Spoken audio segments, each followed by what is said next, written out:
So today I'm going to go through 13 money questions that you should always ask a prospective employer, a new job. You're going for the interview. These are questions that you must ask. I know a lot of people, when they go for job interviews, they're so nervous because they're probably desperate. They really need this job. And then they shoot themselves in the foot by not asking these questions. So please stick around till the end of the video because all of these questions are so important that it can actually cost you thousands of dollars every single year in your salary if you don't ask these questions.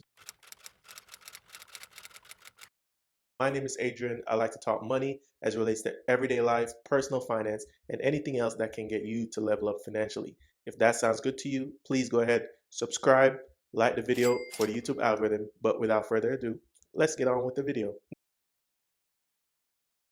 Now, these questions are going to be in no particular order. I just kind of wrote them down as they came to my mind. So the first question you want to ask is, what is the salary range for this position? You're going into the interview, you want to know what the range is. Why? Because a lot of companies, especially Fortune 500 companies, just corporate America in general, they have budgets and they have budgets for each department. They might have budgets for each position. They'll have budgets based on tenure, whether you're experienced, and so on and so forth. And salary can be in the terms of hourly wage as well because you can have a range. The reason why you want to ask what's the range is that you don't want to shoehorn yourself into a small number. So let's say you're going in for a job, an executive position, or a managerial position, or a starter position. It doesn't really matter. They might have the range for this salary between $40,000 and $50,000. It's usually within $10,000. Sometimes it can be more, sometimes it can be less. So it could be between $40,000 and $50,000. If you ask them, oh, what is the salary versus what is the range, they're going to give you the lowest number because you have to remember, this is a company. They're trying to save money. So when you ask them the range, then you know you are in a stronger position to negotiate. So if they say between 40 and 50K, then you can go in and say, hey, I would like 48K. Or you can ask for the whole 50K because you know they're going to push back and try to meet you in the middle and say, what about 45? Then you come back and say, give me 47 and we'll shake on it. And boom, you got your money. Versus if you just ask what is the salary for this position, they might say 40K and you can negotiate and try to get a couple more thousand. And you know what they're going to do? They're going to say, yeah, we'll give you 43.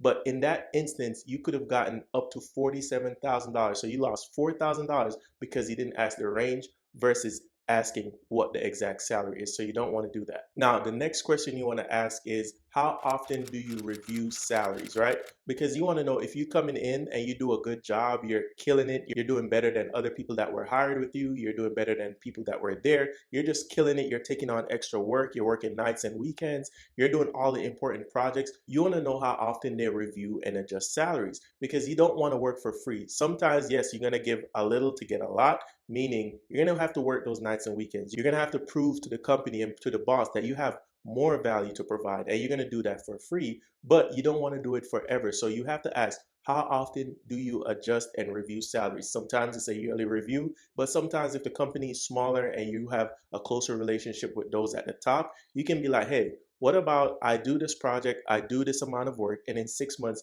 maybe we can come back to the table and renegotiate my salary. And you'll be surprised of how much of a raise you can get by just asking this question. The next question you can ask is, how do you determine what the salary is for a new hire? The reason why this question is important is you're coming in as a new hire. They don't know you, you don't know them. Yeah, sure, you have your resume, but you might have particular experience that can bump up your salary, right?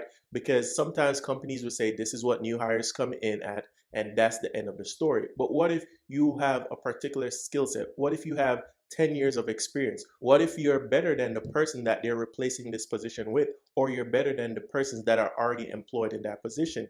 You need to know because some companies have steadfast rules and okay, this is what all new hires get. And then some companies are more variable where they say, listen, based on experience, based on how well you do at the job or how well you do at the interview, how well you negotiate. You want to know all these things to know, okay, when you come into the door, what can you expect as a new hire in terms of salary? And by the way, guys, when I say salary, I also mean hourly wages because they could be like the hourly wages between $25 and $35. So just remember that all of this applies to hourly wages as well. Now, the next question you can ask is going to be similar to one of the questions that I mentioned before, where I told you to ask how often they review salaries. Well, another piggyback type of question that you can ask in relation to that is, what are the criterias for promotion? Because they might review salaries once a year, yearly review, bi-yearly review, quarterly review, and so on and so forth.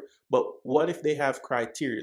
What if they say, okay, if you made this amount of sales, then you get a salary bump? What if they say, if you bring in this amount of clients? What if they say, if your numbers are within this range, then you automatically get a bump? Now you're not waiting on some boss, some manager, some pencil pusher to give you a review, because that person might not like you. That person might think you're doing too much. But if the company has strict policies that say, Adrian hits this number, Adrian gets a bonus, Adrian gets a raise, right? So that's completely different. Whereas the first question is more subjective, the second question is more based on numbers. And if you are hitting these numbers, then you can get more money in your salary and so on and so forth. Another great question you can ask is, how do you measure and award performance? This is very important because you're coming into this company, you don't know what the style is, you don't know what the company culture is, you don't know what the people are like. So asking how do you measure is a very good question to ask when you want to talk about making more money, because they could measure it in terms of, oh, this manager just kind of looks and see what you do. They could measure it and say, okay, these are the numbers. They could measure it and say, how are you performing versus the rest of the people in your department? They could measure it a whole different type of way. Of course, you want objective measurements, but not every company is like that. Not every company is going to be like, this is the bottom line, these are the numbers, and so on and so forth. A lot of companies, especially smaller companies, they will look at it subjectively. Sometimes it's if the boss likes you, sometimes if it's you're willing to work night and weekends, sometimes it might be because you're willing to take on big projects that might get you a raise. So it's important to know, how are they measuring it? Because you don't want to work and bust your butt on a project and you have no idea if it's going to count towards giving you a performance bonus, giving you a yearly bonus, giving you a salary bump, and so on and so forth. Because remember, you have to work smarter, not harder.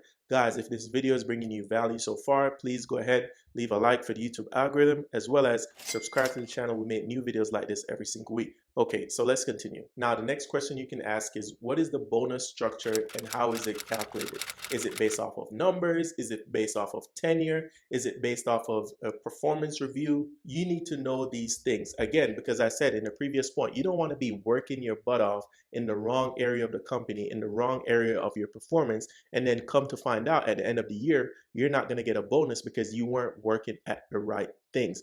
Work smarter, not harder. And sometimes bonuses are linked to entire departments, right? It might not be individual. It could be that everybody in your department as a whole, has to have these amount of numbers, bring in this amount of clientele, bring in this amount of revenue, and that could all be tied to you, because sometimes a lot of these companies, they do it department by department, team by team. So you have to know, because you could be the one on your team busting your butt, as I said, working nights and weekends, taking on all the big projects. But at the end of the day, if you're on a team with a lot of people who are lazy and your bonus is relied upon complete team performance, then you're just wasting your time. Then you might want to consider going to a more productive team of people who are pushing in the same direction that you are going. You don't want to mess your money up because John is lazy and he's not pulling his weight, right? So go ahead and ask that question. It's very important. Speaking of working smarter, not harder, this is a very, very important question to ask when it comes to your money and a new job. And it's, how do you handle overtime pay?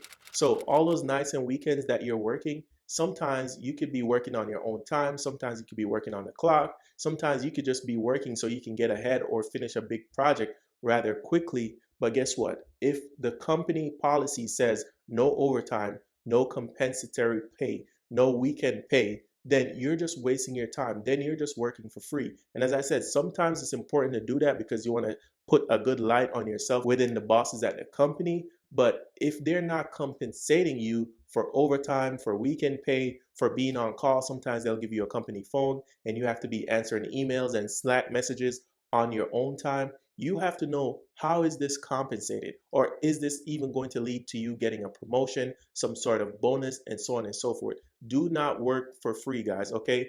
Everything you are doing here is to get you your money, right? So you might work for free for a little bit, but it's only so you can be in the good graces of the company to know that, okay, John is a good performer, Sally is a good performer, and they deserve this bonus, they deserve this raise, they deserve this bump. But don't work for free just out of the kindness of your heart, because guess what?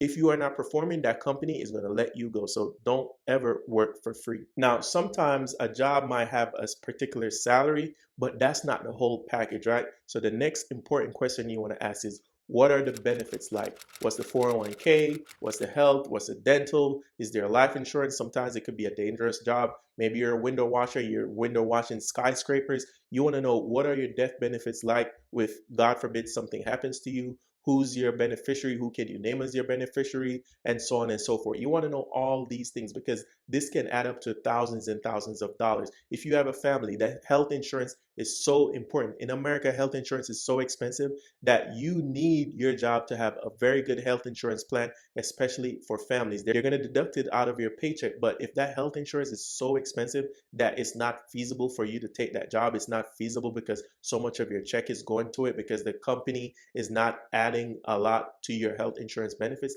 then you need to know, what is the 401k match like? This is thousands of dollars, but could be millions of dollars because if you're with this company for years and years, 20 years, 30 years, those 401k match dollars and the current stock market returns, compound interest, and so on and so forth, that could add up to hundreds of thousands of dollars. So when you're going into that interview, don't just worry about, oh, they're giving me a 100k salary. A 100k salary and no benefits is way less money than 80k salary and full health, dental, vision, 401k match, 1 month paid time off. All of those things are included in the benefits package and the compensatory package, and that equals money in your pocket. So you want to ask that question. Okay, so I said I had 13 questions, and there are 13 questions, but I'm going to group these next couple of questions together. So I have them in my notes right here. So I'm going to read them off one by one by one. You can pause the video, rewind, go back, so you can go and listen to the questions individually, but I'm just going to give a broad encompassing answer because all of these questions are kind of linked towards each other. So the next few questions you want to ask are, what are the options for retirement? How do you do paid time off?